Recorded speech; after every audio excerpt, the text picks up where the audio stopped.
welcome back, my friends, to another rousing rendition of Choir Boys Cutlery Outdoors, a Adjuta rendition. There's no N in it, Scab. Come on, son. From Rosecraftblades. Before we get into it, guys, today is Veterans Day. Special shout out to all the vets out there. Thank you for everything you've done. Thank you for everything you were willing to do. And to those of you who are now still serving, thank you for what you may have to do in the future. You're appreciated and you're welcome here. Having said that, there was a time in this country where 22 veterans a day took their own lives. Now that stat's everywhere. It really is. Depending on what you read, it's up, it's down. The main thing, guys, that I want y'all to know is anything above zero is simply unacceptable. Vets, again, we love you. You have a place here. We're back to blue over here. We sport Leo all to the chagrin of many. How you do that, Scabber?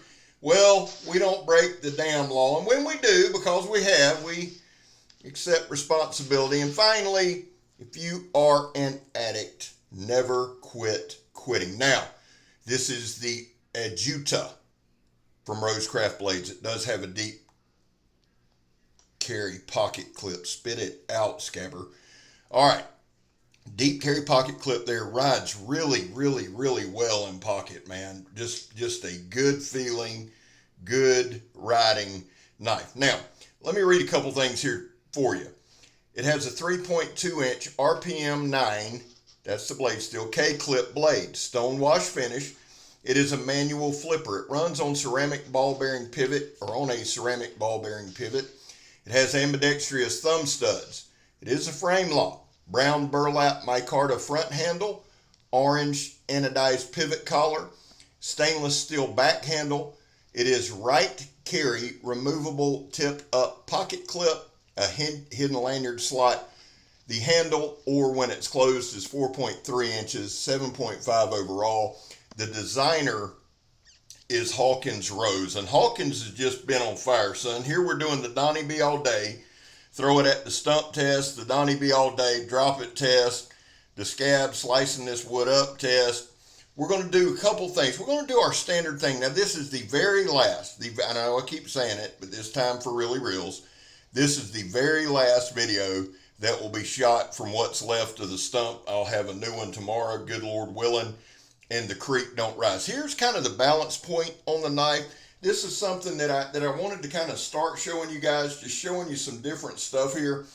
The thing is this thing is light, it is fast, it is easy to open and close with one hand. It came pretty damn sharp. Now here I screwed this up, so we're going to cut this one. This is my zip tie test.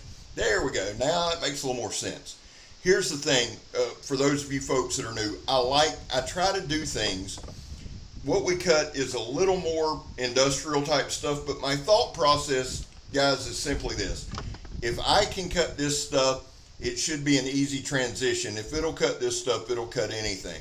This is a very thin, very slicey blade, and I absolutely love that. I love the sliciness of it. So for me, I think it would be really, really good for food prep. Matter of fact, I'm pretty damn sure it is. Really good for food prep. The RPM 9 steel intrigued me. So here's kind of what I found out about it. It is a value-priced powdered stainless steel. What they were looking for was somewhere between 14C 28N and D2. Now, I like both of those steels. They wanted the corrosion resistance of 14C 28 with the hardness of D2.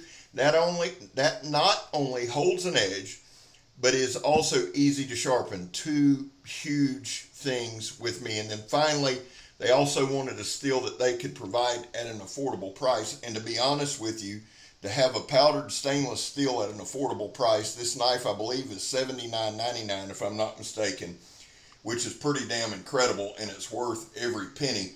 Now, y'all know the caveat. Y'all know what I'm going to say. I'm not the damn QVC, and I'm not. But here's the thing. There does come a time where we have to be honest and realistic, and I'll let you know when this is a good deal. I will put a link to their website in the comments. Check that out. Now, right here, this little demonstration is very, very simply a nod to my hunters, fishermen, that kind of thing. If you need to skin an animal, cape, whatever, and you say, Scab, I probably wouldn't use my pot. I get it. But there's always, we all know of those times where, you know, something happens to wander out in front of the road and you might accidentally hit it with the truck or accidentally gun go off and kill it if it's a 10 point. But so you need a knife, you know what I'm saying, that's able, and we don't break the law because I'll get that, you think you break the law. Yeah, come for, anyway.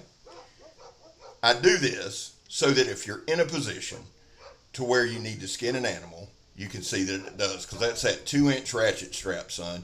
And if this thing will slice through it like it just did there, and we actually went through 2 pieces, that it'll go through any hide here in North America, I would imagine. Maybe wrong. I'm sure somebody will correct me. We're also right here now. We did 1 cut on that 1-inch high pressure sandblast hose. It's still belted. I wanted to come back here, and I know this ain't a great camera angle, but you'll see it drop off. If you pay attention to the right, you'll see it slide off again. So we did 2 quick cuts on this sandblast hose. That is some tough stuff. Now, we did a video earlier in the week, what do I look for in a knife? All right, I'm going to answer that again here. I look for something in this kind of pocket knife. I want something, or a pocket knife for me, one of the must-haves is one-handed opening and close. All right?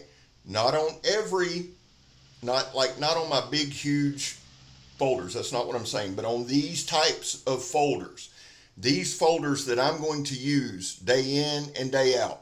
And I've showed y'all before, if you watch in the morning time, I put out a short every morning, and I see eyes rolling all over the world. Oh, Lord, Scab, we know you do. Well, I put what I'm carrying that day. You'll see a mohawk. Now that I've got the Adjuta done, you're going to start seeing me rotating my Adjuta in, okay? It's that good. I'm going to carry the damn knife. Now here, I'm making some thin curly cues. This knife, and I'll just be honest with you, this knife to me is a slicer's dream. It absolutely does what it needs to do when it needs to do it. I love a thin slicing knife. I know a lot of people, if you ask a lot of people, they'd probably be like, oh, Scab likes some big clangers and bangers. And I do. I really do. But there's just something to me about a thin, slicey edge that just I love. It also means this. If it's thin and slicey like this, it's very easy to swap over for food prep and things like that. Whatever we do here, you can transition to food prep, day-to-day tasks. And again, guys, I know not everybody does what I do with the knife. That's why we do it. We're going to do a little batoning here coming up. Do I advocate that? No. But I want to show you if the knife is capable of doing it, and we actually baton a really, really thin piece. Now, I have to add this every time. If you baton with your pocket knife, disengage the lock. You don't want to put undue stress and unnecessary stress on a lock that will cause lock up or lock rock or anything like that. Somebody inevitably, Scab, why are you doing it? Well, for the demonstration. There's a lot of things that I'll do during the demonstration that I don't do without the camera on, just to be honest with you. I don't baton with a pocket knife, but I wanted to show you the quality and the performance. And I want you to see how thin this little piece we're about to do right here is.